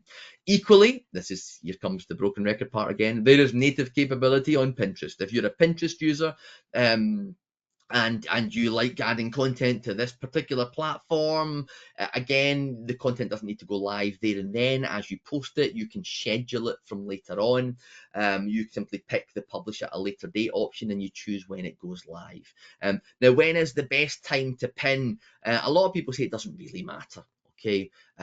a lot of people treat Pinterest a little bit like Google. It's a tool to find things on. It's not like a social media platform where stuff is coming into my feed. Now it is a bit of that as well. I won't go into the detail of what is Pinterest. You can look out for Business Gateway webinars on the same very topic. But a lot of people suggest, well, as long as you've got stuff there, and if you're adding content to Pinterest, please don't just dump in 100 things today and then nothing for the next 3 years. So maybe start scheduling content across the boards, as you go. If you do want to maximize impact of people seeing it in real time as they are browsing and seeing things coming into their suggested feeds, etc., some people suggest scheduling between 8 and 11 at night is often the best idea for Pinterest. But again, nothing beats your own trial and error. So do your own tests, etc. The point is, you can schedule on Pinterest. You can schedule on LinkedIn. If you're a LinkedIn user, great. If you're not, you should be. I am a little bit biased, but I do love LinkedIn as a social platform. I get more value from this one than most of the others, quite frankly. I take a lot of advantage of scheduling content when it suits, when it helps me, when it adds to the strategy. If you're not a LinkedIn user, by the way, please get yourself along to the Business Gateway National Webinar on LinkedIn. It's my colleague Colin Kelly who usually delivers that one, and it's a great webinar, and it usually inspires people to really see the value of LinkedIn. So you're on LinkedIn, you want to post something, you don't need to click it live. You can choose the little icon and you can schedule it. Again, it's just the same chat. Doesn't need to go live. It can all be scheduled. And again, you can then view all your scheduled posts and you can see what's in there and what's been planned. Again, some people's research about best time for LinkedIn weekdays before noon. Why? Because LinkedIn is a kind of business tool that people use while sitting at their desk, and often they are, procrastinating in the run up to the lunch break, and they're sitting browsing LinkedIn. Okay, which is why that is genuinely agreed to be a good time for LinkedIn content to reach the maximum amount of people. Other platforms don't have built-in scheduling. Other platforms don't have any scheduling, and we need to use third-party tools, and we'll get to that in just a very quick second. But it is always having a good understanding of when might be the best time, whether you're scheduling or doing it live. If you know the best time to post onto a platform, you will usually achieve a greater impact on that platform. So, for example, if you're putting stuff onto Google Business, again, if you don't know what that is, then please come to some of the SEO webinars. We tend to talk about it. Then content on there weekdays before noon is supposedly, according to the research, the best optimal time. If you're thinking about using Snapchat for business purposes, then Snapchat is used by all these night owls. So 10 p.m. to 1 a.m., again, supposedly, do your own research. And things like TikTok, a lot of divided opinion here. The general consensus is early morning or late evening. So again, thinking about the timing of your content can make a big impact on its success. And at a general level, you will probably want to click into some of the links that are on these slides, like this one. I've just clicked it myself so I can show you. Here is a lovely article from Sprout Social confirming, the general consensus about best times to post in 2024. And if you scroll down here, you'll see that they give you advice for posting on Facebook, best times for Instagram, best times for LinkedIn, best times for Pinterest. There's loads of great resource and detail in here. Again, just even being aware of this to some extent, so that the worst case scenario is you posting things at, for example, 6 in the morning. Why would you play along? Because 6 in the morning is the only time I have where I wake up and I've got nothing else on, so I can quickly squeeze in some content and I'm going to hit the go button on it there and then. But actually your audience hasn't, won't be waking up for another 2 hours. So just be careful. Don't post to your schedule, post to their schedule. Does that make sense? And of course, one of the ways we do that is sometimes we take advantage of scheduling. Okay, because I can't do it at that time. I'm not up at 10 o'clock at night. I'm not available at the weekend. So we can schedule to meet the audience's schedule. It's about understanding the audience behavior and work-life balance, and when they're live, when they're active, when they're online, when they choose to engage on Facebook. If we know all of this, we post content at better times. Again, all part of the planning. Okay, then we quickly move on to third-party social media scheduling tools, posting and scheduling, because some of the platforms don't allow scheduling, or some of the platforms don't allow scheduling kind of in a joined up way. So I just showed you Meta Business Suite. Great tool, but all it does is Facebook and Instagram. What about if I want a tool that allows me to schedule to Facebook and Instagram and Twitter and LinkedIn and TikTok? Well, I don't want to be dealing with multiple tools. That is often a route some businesses go down. But we could look at other third-party tools that allow you to do some scheduling. And I know some of you will have experience in some of these tools, so please give me your thoughts in the chat as we go through them. Loads of tools we could look at. From Loomly to Buffer to Sendable to TweetDeck and Hootsuite. And again, these are some familiar names, I'm sure, for some of you. And again, a little reminder, when you get these slides, there are clickable links in the bottom of these slides which go into details and comparisons. And again, if you don't know which one to pick, please click on some of these links to help make your decisions later on. If we start with Hootsuite. Now, I won't lie, we used to do a lot of Hootsuite webinars through Business Gateway in the previous years. Problem is, Hootsuite's now getting quite expensive. So while we used to say this was a wonderful, SME tool, it's now a very expensive SME tool, but it's a very good tool. And if you do have budget, and I'll explain the prices in just a second, Hootsuite is a social media dashboard that allows you not just easy, simple scheduling, but it allows real clever social media listening. It's a very time-saving and efficient tool. It can be a team tool where multiple members of your team, if you have them, can all collaborate together. It's a very powerful tool with lots of capability. Again, it might be overkill for some of you, but it is kind of considered one of the industry best standards. The problem is, as I've said, it's not cheap. They used to start at a very affordable, £5 a month, £10 a month type tool. The cheapest platform now, the cheapest route into this now is £89 a month. Okay, so it's a significant investment that you will need to consider carefully. But if you've got that money, they do offer a free trial, by the way. So play with this for free for a while if you want to test it out and give it a kind of a demo and see if it's going to be suitable. But yeah, you need to consider carefully if you're willing to spend £89 a month. It allows you to manage 10 different social media accounts. It allows unlimited scheduling across those 10 accounts. And there's loads of great support and additional features and benefits, and they offer training videos. And it's a real, listen, I used to use Hootsuite for years and recommended it and advocated it. Tend not to do so much of that now, just given the price tag, because I'm well aware it's out with people's pricing points. But what it's great for, what the concept of Hootsuite, whether it's Hootsuite itself or something like it, I'll give you a couple of alternatives in just a second. One of the main benefits of these big dashboards is bringing everything into the same place. So rather than every morning logging in and out of Facebook, in and out of LinkedIn, logging in and out of Instagram, TikTok, YouTube, Twitter, and spending time and effort on all of these individual platforms, I just log into Hootsuite and I see all of my platforms in one place. And I can see who's responding to me. I can see who's asking me questions. I can see who's sending direct messages. I can see who's commenting. I can reply. I can engage. I can post to all of these platforms from this one place. So the main benefit, everything in the one place. They're also very strong, these types of dashboards, for what is called social listening, that concept we looked at earlier on. I want to put my ear to the ground and know what's trending. I want to know what all of the business gateways across Scotland are talking about this week. Well, I can add them into a list, and I can have that list into my dashboard. I can search for hashtags live in the dashboard. I can find trending content. Again, there are things like that in these dashboards that allow that social listening to be a little bit of an easier task. And of course, we can schedule. Scheduling on Hootsuite, I'm not going to demonstrate it. It is very straightforward. It's very simple. You simply pick the platforms you are looking to schedule to. So you could pick your Instagram, your LinkedIn, and your Facebook all at once.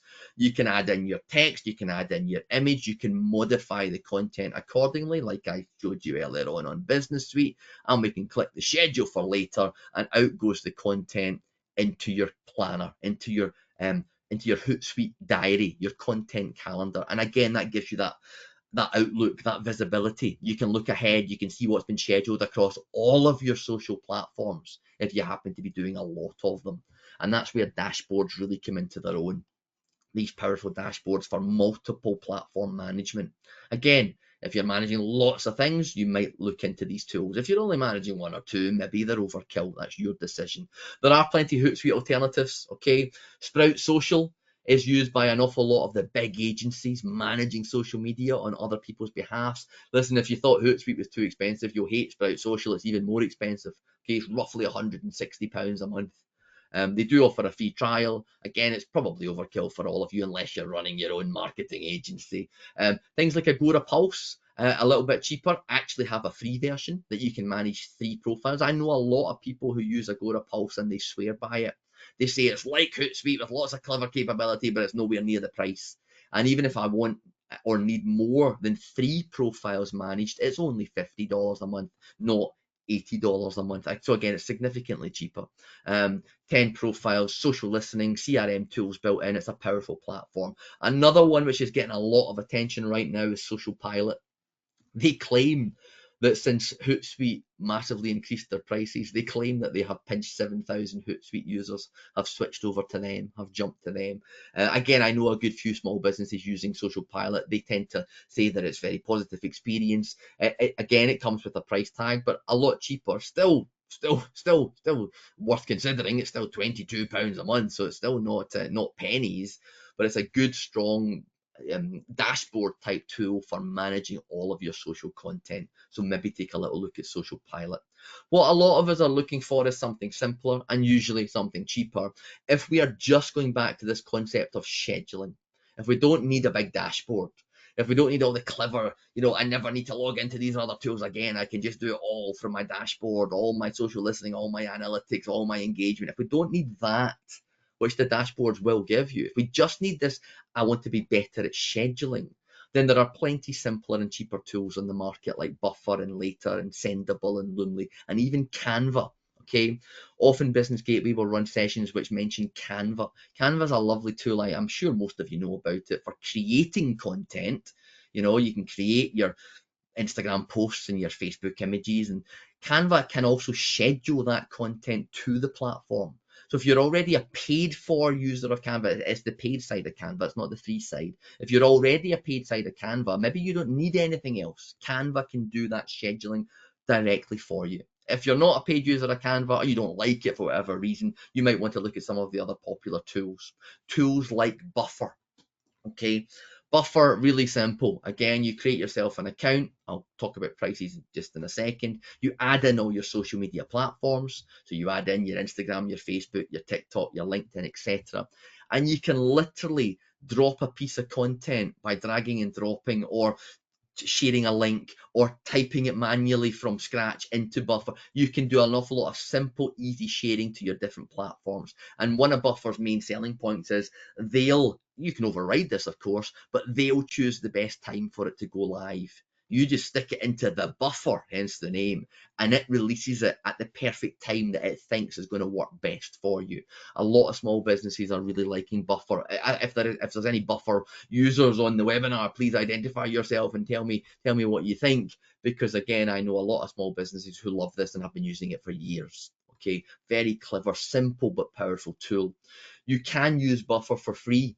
If you're managing up to 3 channels, you can use this completely for free. If you're looking for any more than that, you pay $6 per additional excuse me, channel. Okay, so again, it's very affordable compared to some of them. And the benefit is the control, the automatic scheduling. You can drop in one thing and then, just like we did earlier on, slightly tweak it for the different platforms. So you're crafting better content for each of them. Yeah, take a little look at Buffer. I do recommend it. Another very popular one is called Later. This one originally started out purely as an Instagram scheduler, and they then massively increased the functionality to allow you to schedule to all of your platforms, not just Instagram. Again, they have a free account which is limited in terms of what you can do with it, and you'll realize what those limitations are if you have a wee play with this one. Again, try the demo account, spend time on these, get used to these. Before you spend any money, trial a few, demo a few of the platforms that are out there for free, and work out which one you feel works best for you and your type of business. But Later is again another nice one, quite similar to Buffer. You see your content very visually because it was originally designed for Instagram. Again, they've got intelligent auto scheduling where it picks the time for you, and again, you can customize, you can tweak the individual pieces of content, you can tailor them to the platform. So again, please don't just repeat the post. Please don't just copy paste. I often say don't repeat, repurpose. Okay, don't just repeat it, repurpose it. Similar thing, but tweaked and changed accordingly to better suit the platform and the audience which is on there. Treat the audiences with more respect. Um, in terms of prices for later, it starts at $16.67 per month. What a random price point, but there you go. I think that's if you pay yearly as well. So times that by 12 when you've paid for it by a year for a year. And again, that's just the starter. There are other features available. You can play with this. You can go and investigate. Later is used by a lot of people whose preference is Instagram. Okay, and that's because later started off as an Instagram bolt-on, as an Instagram tool. So I know a lot of people who are Instagram, that's their preference, that's their main social tool, who use later as the scheduler. But it does way more than Instagram as well, as I've said. Other tools, other platforms, again, let's just remind ourselves that it's not just social media that we can schedule content to. In the 15 minutes remaining, let's talk about the wider world of digital marketing and how you can take advantage of scheduling. Let's start with YouTube. If you are creating YouTube videos, I like to assume that you know they don't need to go live there and then. So when you upload a video to your YouTube channel, you can actually set it as it's uploading to not go live immediately, but to go live to your schedule at a particular date in the future. You can also set it as what's called a premiere, which kind of builds a little bit of anticipation and a kind of countdown. And when it goes live, people can comment in real time and collaborate. And if you're launching a big film, for example, they can all chat about what they think of it. Again, these are nice tools to be aware of. Where might you use YouTube scheduling as a kind of practical application? So here's my advice. If you're about to launch something new which involves video content, so let's just pretend again, in September we're launching the new book, we're going to do a little video teaser about it, we're going to do a video promotion when it goes live. Well, I don't want to be doing that on the day, because uploading a big file to YouTube can sometimes be a little bit stressful. When is this going to complete? When is it going to finish uploading? Is this going to be there, for 2 o'clock so I can tell people about it? Well, why don't I just schedule it weeks in advance, put a 2 o'clock deadline, on the date that I want it live. The URL is immediately available. But if anybody goes and visits it now, they won't see anything, nothing there. But I can now have that URL on standby. So that immediately when I choose, I can just start announcing the URL, even in advance, if I've set it as a premiere example. So again, take advantage of scheduling, just, especially when you're doing kind of marketing campaigns and you want videos live, but not live until a particular time. You've got all of this capability within the scheduling on YouTube. What you can also do on Vimeo, again, I'm not going to explain Vimeo. Vimeo is very like YouTube. Vimeo is just a kind of YouTube alternative that some people think is better and higher quality and more configurable. Vimeo allows you to schedule videos just like YouTube does, but it also allows you to schedule expiration times when the video goes offline, not just when it goes live, but when it goes dead. And that can be great for kind of announcing, for the next hour we have content, be quick. For the next hour, as part of Small Business Saturday, we are giving away access to our free online training. Here is the link, but be quick. And it's only live for an hour. Now, I don't need to manually set it to live, set it to off. I use the tools to make my life easier. This is all about making you more efficient. This is all about trying to make your life that little bit easier. You can also schedule on TikTok. I kind of hinted earlier on that you couldn't, but you can actually schedule TikTok directly on TikTok as well if you're using the web-based version of it. And there's a link to that on this particular slide. So video content, I hope you've all got video as a strong part of your content strategy. Could scheduling it, could planning it add to the experience? Absolutely. Then we can talk in more general terms about simple web content. Okay, now an easy example here would be a blog. Okay, if you're writing blogs, and why wouldn't you want to write blogs? They give huge SEO benefits. We talk about that on the SEO webinar. Google loves fresh content. If you're blogging, it doesn't need to be a blog. It could be a new product that you're adding to your website. It could be a new page on your website about anything, a new piece of news. Most web builders like WordPress, okay, plenty other web builders are available. They will allow that content to go live immediately once you've finished writing it just by clicking the publish button. but equally you can change it to the schedule button and you can choose a time and a place. Okay, so put this onto the blog, next Saturday at 2. Okay, or here's 3 blogs I've written today because I'm on holiday for the next 3 weeks. Let's schedule these for the next 3 weeks. Let's publish to a schedule. Let's put out content, while I'm off on holiday so that the website is still remaining active. And again, it might just not be content on the blog which is going live. We might be using the blog to then automatically, send things to social media. We'll get to that in just a second. And there's somebody saying, is there any support with WordPress, any webinars or training available? Yes, there often is, usually done at a regional level. A lot of the Business Gateway regions will often run, build your first website with WordPress. Often they'll do WordPress sessions, they'll do Wix sessions, they'll do Shopify sessions. So go and speak to your local Business Gateway team and ask them about actual help and support with building websites. There is usually lots of training and resource, sometimes even money to assist you with that whole process. Go and speak to your local team. So we can schedule web content. And again, it's not just WordPress, as I say. Wix does this, Squarespace does this. Most of the good web builders will allow you to schedule your content. We can schedule email. Okay, now again, most of us are maybe a little bit more familiar with the concept of email at the right time. If you use a tool like MailChimp, for example, you can write your email newsletter, but choose the best time to have that sent out. Okay, and I think from a scheduling concept, I do genuinely think that we're probably a little bit more in tune with, I better get my, I know that I shouldn't send this at midnight. Who's going to open that?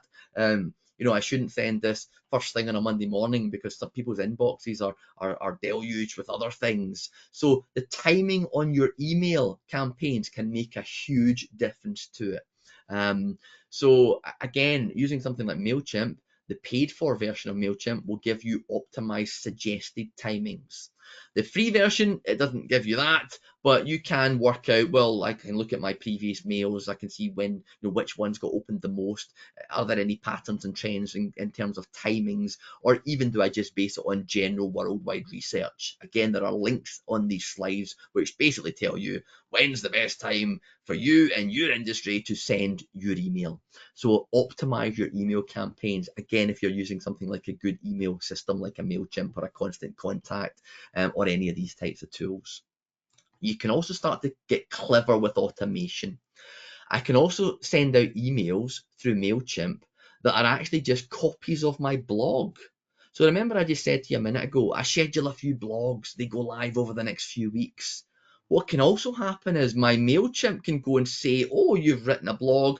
We'll grab the essence of that blog, the title, the summary, the picture, and we'll send them out to the people who have subscribed. It needs to be consensual. They need to have opted in. We'll send these blogs out to people. You can start to automate content to start going around different places because you're getting the tools to talk to one another. And so what we are beginning to introduce and what we will finish with today is this concept of smart automation. Can we use just general automation more to make our businesses slicker, more efficient, less manual labor, less manual intensive? So let's stick with email for a minute. Let's stick with MailChimp. You know that when you go to somebody's sign up form and you give you subscribe and you give them your name and your email, you know that when you get that immediate email back, hi Gary, thanks for signing up to our newsletter, blah blah blah blah, you know that nobody's doing that manually. I hope you do. Nobody's waiting, oh good, Gary's just signed up, let's send him an email. That's happening automatically. That's an easy example. So we can take that to further levels. We can, for example, use email automation, things like MailChimp.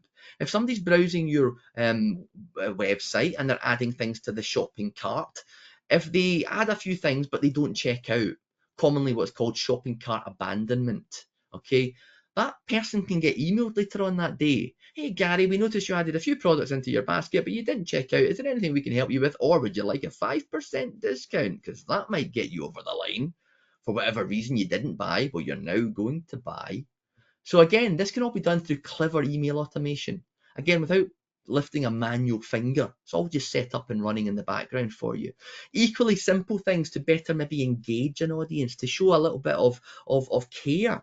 So now it's a big if you're collecting dates of birth as part of your subscription form, if you're asking somebody, for their birthday, well, use it well. Use it to say, hey Gary, it's your birthday next week. Here's 5% off our website. That can all happen automatically. Clever email automation using your data to deliver a better customized experience for the user.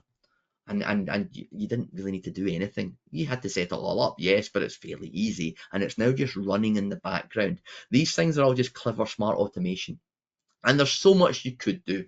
You could start to look at tools like IFTTT, which stands for if this, then that. You could look at similar tools like Zapier. Okay, these are tools which you can create an account with where you can connect anything. Okay, so an easy example, you can use tools like IFTTT so that when you post something on Instagram, it will automatically, without you doing anything because you've told it to in the past, it will cross post that thing. Maybe not the best idea because I've already said you might want to tweak the content. But if you wanted to be a wee bit lazy, if you like this idea of just streamlining everything, you could have your Instagram immediately go to Facebook, to LinkedIn, to Twitter. I repeat, you don't set any of that up yourself. You're not using Meta Business Suite. You're not thinking about it. You're posting to one thing, and that one thing updates the others, all of the others, or your choice. IFTTT and Zapier are very powerful tools that save you time. Okay, so IFTT, if this, then that. Earlier on, I said that I blog. Okay, so if we find a new blog on Gary's website, then tweet about it. Okay, so this is how I update Twitter every single time I blog. I don't do it manually, the system does it for me. It goes and finds something and connects it with something else, and it posts onto Twitter or X the blog summary, the blog title, the image on the. Again, I'm automating content onto my Twitter account by simply blogging every so often. Again, manually, I would have to blog, then remember to go to Twitter and log in and say, hey, everyone, I've just blogged, and here's a wee summary, and go and grab that same image and give them the link. What was the link again? I know, I just let it happen automatically if we use smart automation tools. And you can almost automate anything. I'm almost embarrassed to show you this because it kind of very quickly shows you how geeky I am. You can automate all your socials. You can automate all your online systems. You can automate daft things like if your Ring doorbell goes in the halls, the lights in your hall will go on. Yes, I have that set up in my house. Trust me, that's just the beginning. I did say I was a geek, proud of it. So you can automate all of this stuff and make, join the dots. This is about one piece of content doing more. This is about not needing to spend time and effort on those silly things which you can automate. If there's a chance to automate and do clever things, please look out for them. Equally, don't go crazy. Don't, no, it can be overkill. Okay, so I will finish today with the final few words of warning. Automate the stuff that makes sense to do so, but be aware that if you try and automate everything, if you're always scheduling, if you're always automating, if you're never there live, then that makes you less human. And I do believe, as smaller businesses, as most of us are, one of our main selling points is the human element. Okay, so take advantage of all of this, make yourself more efficient. Share things that would otherwise be dull and boring and admin repetitive. Share easy things like, well, you've just blogged, have that easily go to your socials. But be careful. Don't try and automate everything. Don't try and run your business on autopilot. Okay, treat people with respect. Be more human where you have the opportunity to do so. And I'll finish with this little quote from a lady called Madeline Sklar, who's a very prolific, well-known kind of social media guru in America. You can look up Madeline on Twitter and things like that. She says it's totally cool to automate blog posts and things like that, promotional content, etc., but never automate engagement. That needs to be genuine and done in real time. There are ways, I'm not even going to show you them today. There are ways to set up automatically immediate AI type responses to customer comments on your Facebook. Oh, I'm really sorry you had that challenge, Gary. Let us come back to you soon with a AI generated, automated. I don't suggest we ever take it to that level. We need to be human and be and give that kind of human empathy to the people we engage and do business with. But there are plenty of areas where scheduling and automation and planning in advance what we might be doing is massively beneficial to your business. So I hope you have enjoyed today's session. Here is the two links that you will need. I'm going to share these links into the chat box with you right now so that you can simply click them rather than try and take them down manually off the screen. The first link is a link to the online feedback, businessgatewayfeedback.com, with the code 27456 for today's webinar. I thank you for it. It'll take 30 seconds of your time. We read every word of it, so thank you for your feedback. It means a lot to us. Equally, what's maybe more important to you is the next link, whereby you can download the link to the slides that we have been working through today. Okay, bgateway.info/plan content.